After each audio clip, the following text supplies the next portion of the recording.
Hello, you wonderful people, and welcome to another episode of Centric. This being a show about crime dramas that I watch. For today's episode, I'm going to talk about Walker, Season 3, Episode 9. A lot of really interesting things went down in this episode, so let's break it down. Well, first and foremost, obviously Trey's still kind of in the doghouse when it came to James, because James kind of ripped him a new one last episode. And even Cassie's like, right, I should be the one that's it was my mistake. You shouldn't have to kind of pay for that. Especially because she has like seniority in the whole situation. But Trey's trying to double down and prove to James, like, no, it wasn't a mistake that he was made a ranger. So he's kind of keeping to his desk duty. He wants to prove everything while James is away. Well, that actually revolves around a case that Walker and Cassie ended up becoming a part of this episode, where they thought they were dealing with someone like hacking into a system and kind of trying to put up some ransomware. And it was kind of borderlining some like domestic terrorist type of stuff. But the kid who was, a person that was behind it, because it's a fairly young person that was behind it, they were also like kidnapping and holding someone at knife point at the time they did it. And then the moment Trey wants to question the person later on, turns out he got like official word came out. They're like, oh yeah, you have to let the person go. And it's like, why? It's like, well, the woman doesn't want to press charges either. But when Trey was looking through the video, it's like, wait, like she tripped and he helped her. It's like, oh, they're in this together. And I love that there's a lady nearby like, oh yeah, I saw that too. It's weird. He's like, right. I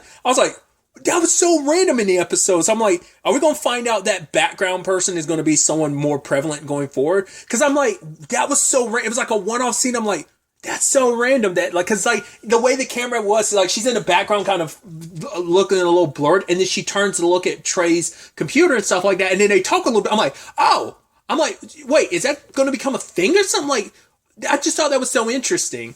But it's like, I guess it's like Trey needed someone to bounce things off of. But like, yeah, that was weird, right? So I don't know. I feel like, are we going to see her going forward? Is she going to be someone like Trey kind of like confides into and works with in the office and in the department? Because I just thought that was so, or maybe it's just supposed to be significant of like, oh yeah, there's people like kind of like, right, just him interacting with some of the other people in the department. Because like, obviously the guy was like, oh yeah, sorry, like, let the guy go. He's long gone, Trey. So it's like, kind of on a first name basis with everyone, obviously. So maybe that's what that's supposed to be indicative of. I don't know.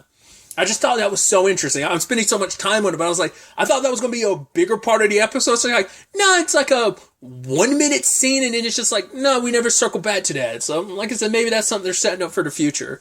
Especially because, Cassie keeps like messing with Trey about the whole, like, right, they were out getting food, the lady called him handsome. So she's like, she's not flirting with me. And she's like, yeah, but what if I started calling you handsome and stuff? And then later on, the lady winks at him and stuff, and it's like, oh, wait, did I? It's like, I get it, Trey. I'm kind of like, you have a tendency to kind of miss the signs in front of you. I'm not always been the obvious one. It's like, oh yeah, this person likes you. I was like, what?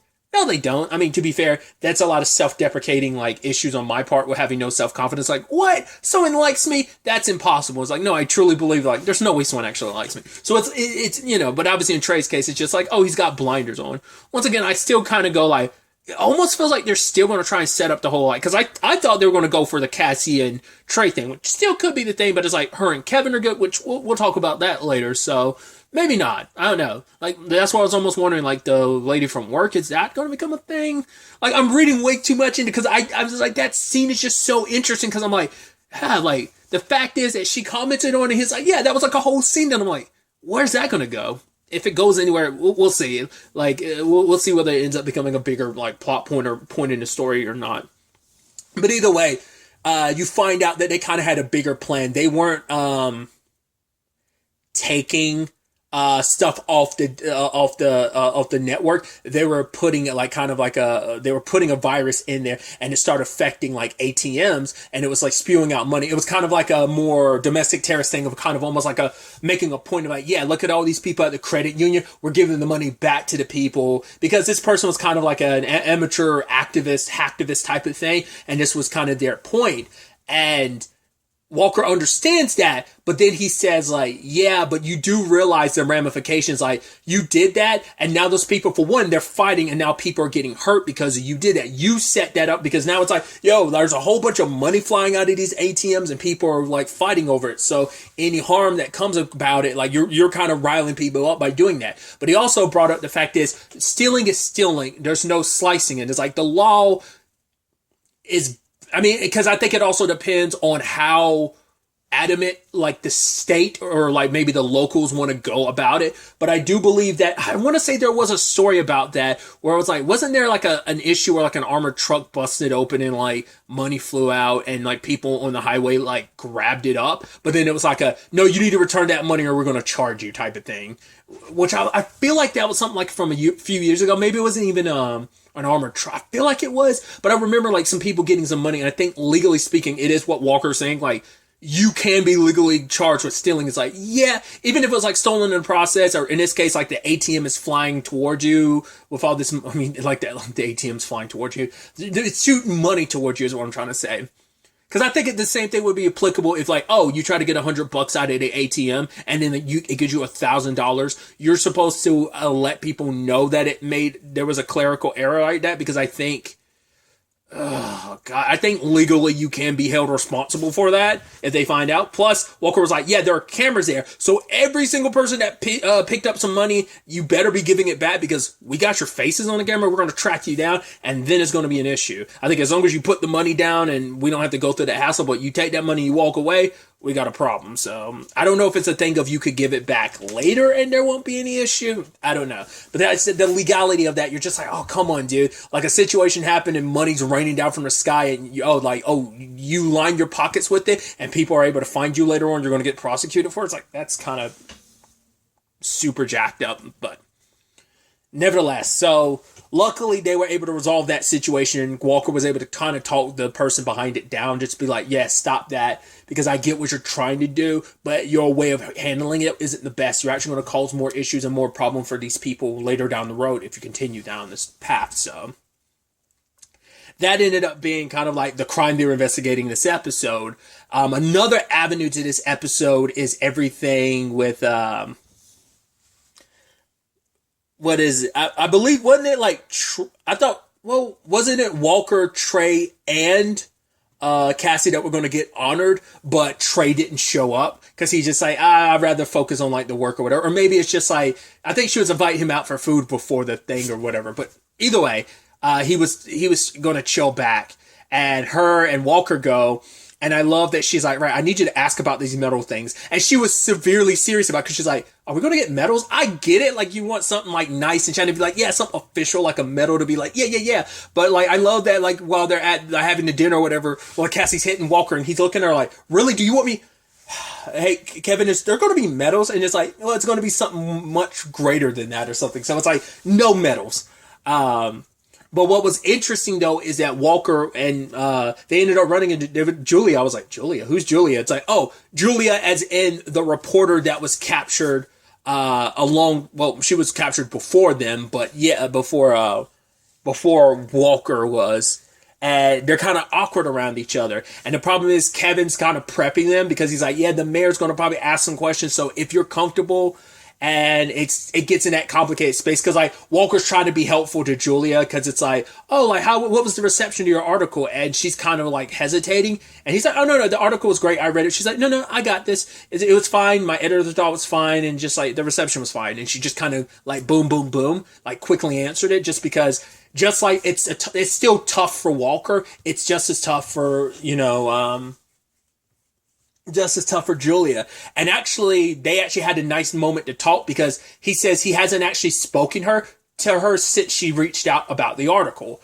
And he talks to her because she was like, wait, I didn't know you actually read the article. Like, she's like, if you had, I thought maybe you would have reached out, which at the same time, she was self-conscious about it, because they both kind of laugh about it, because it's like, yeah, it's kind of an awkward thing, because you prepare yourself for like, right, you know what you're going to go through. You know, this is how this rolls, because she's been in this situation. She's like, yo, I've been held at gunpoint before. Like, I've investigated the stuff I've done reports on. So I know the dangers of this work, but it obviously doesn't make it any easier. Same thing for Cordell. Like, he is a trained Marine, but that still didn't make it any easier. It doesn't like ease the toll physical and psychologically that it's going to take on you. It fortifies you a little bit, but then it's just kind of, it's a lot, especially when these guys are specifically trained to break you. So that adds an extra layer to that whole situation. But it is this thing of they kind of expected the other to reach out. And in her case, she's like, I thought I would cause you more pain, so that's why I never bothered reaching out. And it's like, it is that thing of like, it's almost a neat parallel and continuation with the whole Liam thing. Liam wanted to connect with Walker about it, but Walker didn't because he wasn't ready to deal with it. But I mean, he kind of dealt with it, yes, but there's also a very different thing of like, Liam went through it, but it's also him and Julia are in a very interesting spot too. So like what Walker can be for Liam, Cordell and Julia can kind of be that for each other, especially considering Julia's the one that kind of got him holding on. Like when he first heard her voice and talked to her, it's like we kind of got through that together. So I thought that was kind of interesting. So, but later on in the episode, what ends up happening is he ends up while Julia ends up calling him up and they're talking about stuff, and he's actually opening up to her about the fact is I'd actually forgot to talk about this last episode is Bonham asked Cordell to move out because the only reason why they moved in was everything with Emily. And now it's like, right, it's time, especially with them, Abby and with her current condition and just so much, let's say, right, we want to probably de-escalate how much stress is flowing through this house right now. So we should, you should probably be able to, especially because, well, where things are with Stella right now and August, it's like you might want to get your own place and kind of, get your own house back in line because it is that thing of like, once you're like comfortable, like his entire family's under one roof, it's like once you're like get too comfortable, you're going to get a little stagnant in certain regards. It's like, right, you want to get back out there, which I get it. I'm very stagnant in a lot of aspects of where I am in my life, and I need to like kind of take that leap and that push to go like, no, get out of that comfort zone. And but it's hard when you're comfortable, when everything's a little easier. It's harder to be like, right, I gotta, go back out there, like, get a home. Cause it's like, right, Stella's kind of living on her own. And even if you bring her, I mean, she's not going to college for a while. So you probably have to try and convince her to move in with you in the new place you're going. And also getting August to move in with you too. And he's nearing, going to be getting out of high school soon and then like going off to college too. And also you're going to have to do all this without Emily. So that there's a lot of complications with that. But he once again, my point, like I said, I didn't bring that up last episode. That's why I'm talking about it like this now. But he talked to Julia and opened up about, which I have been suspicious of Julia since, like, I was like, oh, it seems like that is legit, but I'm still kind of like, I don't know. It just still seems like something's off, but it might just be she might play a focal point in this show. I mean, this season. But while Walker's talking to her, he sees these energy drinks, and it says like, "Oh, congrats, like war hero," or something like that. And he remembers like it was one of the canned drinks that like Sean and him specifically had. So it's like, okay. And I knew this business wasn't over. Just once again, I strongly believe his mentor is still alive and he's the one behind this. Like that's why I do believe they went after Cordell specifically. Why they read so deeply into him, because I maybe not, because they made such a point of setting up that backstory about his mentor and everything and his best friend that I'm like, that guy has to be alive. I've been stressing that since like they introduced that plot element. I was like, that guy's got to be alive and he's got to be the one behind all of this. We'll have to wait and see. So there's that element of it, and kind of going a little more lighthearted in some regards and not so much in others. But let's go a little more lighthearted. There's everything with Kevin and Cassie. They're trying to keep things super like professional, like, right, we don't text each other during work, we separate our personal and business lives, and it's just kind of like this awkward thing of like, right, when I go up to Kevin, do I like shaggy, give him a handshake, do I hug him, like do I lean into it or what? Well, if I do give him a handshake, should it be soft, just to kind of show respect? No, should it be firm? But then it's like, it feels like I'm trying to control the situation. But if I'm too soft, it seems like I'm weak, even though we both know I could beat him or whatever easily in like a hand-to-hand combat situation. So she didn't know how to handle it. And Kevin ends up talking to her about it. He's like, right, you're embarrassed by me. She's like, no. There have been plenty of men that I liked that were way more embarrassing than you. She's like, that came out wrong. He's like, did it? She's like, yeah. Like the fact that she's still, they're both, like we set these guidelines for ourselves, these rules that, yeah, we should continue to take things slow, but we probably shouldn't like kind of like, box ourselves in to like what's happening between us, because it's like, hey, I like you and I like you too. Like, I like you and, she's like, oh, and I like you too. So it's it's kind of like we're still figuring this whole thing out. Because he's like, oh yeah, because if you keep doing this whole rambling thing, I don't know if I could keep doing this whole rambling thing that you do, considering how endearing it is, so. It was really sweet, and it's nice to see, like, oh, everything worked out. I was kind of hoping Walker wouldn't call until after the kiss, but, Also, I felt like the world's biggest dummy, because I referenced it before, like, oh yeah, I know that actor who plays Kevin from. I was like, yeah, that's the, spoilers, once again, spoilers. He's the one who was actually he was the actual, lightning thief in the first Percy Jackson movie. I think that's what I referenced. I'm fairly certain that's the only thing I referenced. And then watching this episode, I was like, oh yeah, also I was like, wasn't he in Super? And then I stopped when I thought that. I was like, yes, you stupid idiot. He's Adam in Supernatural. I don't think I got that I don't think the Thanksgiving episode. Well, no, I think it was like the first episode he was introduced to. I don't think the episode where Cassie saved him and everything. I don't think that clicked in my head did. I'm fairly certain the only thing I referenced him from being was, I knew I recognized him from some, but it didn't click in my head. I'm like, oh yeah, the immediate, him and Jarrett, Jesus. Him and Jarrett being in the same show, that should have clicked something, but it didn't. I was like, I feel so stupid. But I mean, to be fair, in my defense, Adam didn't come up that often, It's like, to be in my defense, he was Michael's basically backup host, because he's a half Winchester. He's their half brother. Either way, massive tangent aside, another element to this episode is Colton, August, and kind of Stella. That's all kind of rolled into one. August is still trying to get on good terms with Bonham, because it's like, yeah, Bonham hasn't quite forgiven him for everything. Abby obviously has. And so August is doing everything he can, obviously, to make up for all the damage and all the problems he caused. So he's taking another shift at the sidestep. Obviously, business has kind of been slow. Obviously, have to make up for the fact is that they lost a lot of top shelf liquor because of him and his party. But him and Colton end up bonding in this, because Colton's dealing with a lot. Well, his grandmother wrote him a letter, and he feels conflicted about it, in so many regards, because she wants to visit him.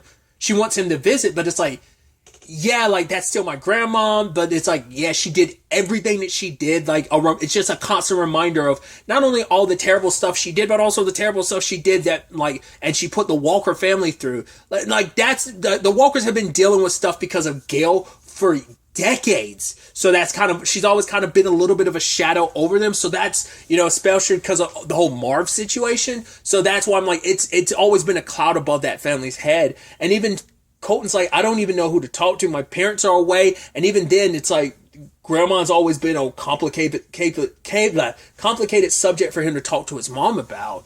So August is the only one that he really kind of was able to kind of talk to about it. But even then, it's like, right, despite the issues, she's still your grandma, she's still family, and, you can kind of start off slow, hey, write her a letter back, and then build up to potentially a visit, Basically, it's and even Stella later on tells him, it's you are validated to feel the way you, it is okay to feel conflicted and complicated, because she's your grandma, you still do love her, despite the bad things that she's done, and it's even Stella saying, right, what the complicated things with our families don't have to just be, that's them, that's not us. Your grandma is her stuff is her stuff. You shouldn't have to carry that sin, because it's not yours to carry. So it's all kinds of complicated. And Colton's actually the one that told August, right, instead of just trying to get help out your grandmother and grandpa, financially make back the money and stuff, how about you do something that's a kind of a nice gesture. And never found the queen piece from the chess set that was missing, but he made a new one, little cuts along the way, but still. And Abby really appreciated it. He's like, yeah, do you want to, you can teach me how to play. And she's like, I don't, she's like, I've already forgiven you. He's like, yeah, but the chess piece was a gesture. Hanging out with you, spending time with you is a cherry on top, because he loves her, because it's because it's also about I shouldn't have talked to you the way I did, because it's right, you do mean the world to me, and it's, especially because there is some part of him that still blames himself, thinking it's oh, it's my fault she had a stroke. So, There's all of that, and Bonham is listening in, so I think him and August are good now. So he doesn't tell August in the episode, but I think they're good. I actually completely forgot Stella and Colton were staying at Jerry's place, because we still have not cut back to whatever it is that Jerry's been dealing with, because Cassie had asked, like, oh, like, yeah, you haven't really talked, you're kind of putting your love life on hold, like, have you talked to Jerry about everything? It's like, well, she's having to deal with things, family and all that stuff, like, in aftermath, so I want to give her space. So that's kind of all we get on that front. But I completely forgot Colton and Stella were staying there. But yeah, Colton is talking about the fact is that he will visit his grandma, just not today, like tomorrow, obviously, but like in the future at some point, Obviously, it's just kind of like having a lot to kind of figure out on that front, his feelings and just like all that. So that was kind of an interesting development on that front for them. There's also the Liam situation, which came with its complications, because he's trying to help out his dad with the horses and stuff. And rather than talking to the guy they get their horse feed from, he came at him with like, hey, I noticed that it's late, this and that, like you raised the prices on us. And the guy had to be like, yeah, if you were a real farmer, you would know that inflation, these statistics and all this information you're getting is based on last week, which inflation hit. I actually raised prices on everyone else except Bonham because I know of everything that's been going on. But it's like, yeah, maybe you should just get your food from somewhere else. Like this deal, maybe it's not cut out for you. And in that moment, Liam messed up, and he even talked to Stella about it. It's like, why does it feel like every time I try to do the right thing, it ends up blowing up in my face? But he got the idea of like, right, well, if we can kind of take care of like 2-3 birds and with one stone, of taking care of the horses by turning it into a charity, because by doing that and making it a rehabilitation, we can also help the horses while also helping people. So this venture that he wanted to use the horses for gets to kind of get expanded upon, and as a charity, they get a lot of tax breaks. But Bottom doesn't like it because it's like, yeah, you didn't really, for one, you didn't talk to me. I wanted to keep the horse thing small, but Liam wanted to be like, no, we could do so much more. I have so many ideas, but his dad doesn't want to listen to him. And because for Liam, it feels like you're trying to say, like, I'm not ready, like, I don't have a mind for this, because he's trying to prove himself, not only to himself, but also to his dad, because he wants to show his dad, like, right, we need to get this place kind of shaped up and, ready so that someone else can take over at some point in time, like, and he's kind of, I got to learn the ropes in case I'm supposed to take over at some point in time. So that's his mentality with this whole situation.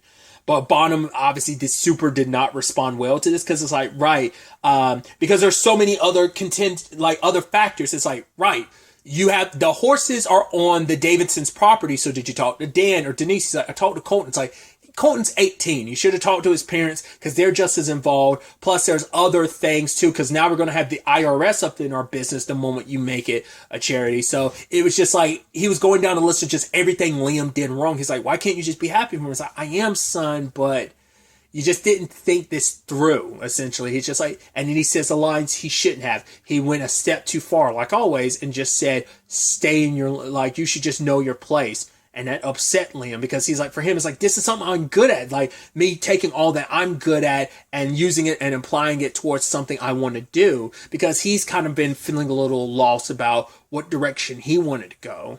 And, like, his dad did not make that easier. Especially because he's trying to figure out the whole, right, trying to make the whole situation less stressful. Because even with Liam, it's like, hey, he told him beforehand, it's like, oh, I don't want no drama. It's like, well, you got that to deal with now. And he even, like, told, because Abby was like, oh, why are you being so hard on August? It's like, yeah, that kid needs to be straightened out. I was like, allegedly, yeah, I might have been a wild boy myself at that age, but the core straightened me out. But then it's like, yeah, but like the kid needs structure. It's like, and she was referencing something, and basically it was almost like, Bonham says it brought up the conversation to her about Cordell and them moving out, because he talked to Cordell about that, but not Abby, because he knows that the moment he brings that up, Abby's going to be like, no, shut up, Bonham.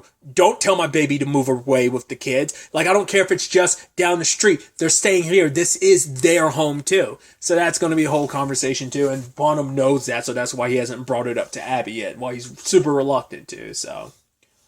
a lot of developments. It's definitely going to be interesting to see where all of this ends up taking us going forward into the next episode. But really, that's all I want to talk about. To the next time we meet, be happy, be safe, live life to the fullest, and enjoy it. Good day and goodbye.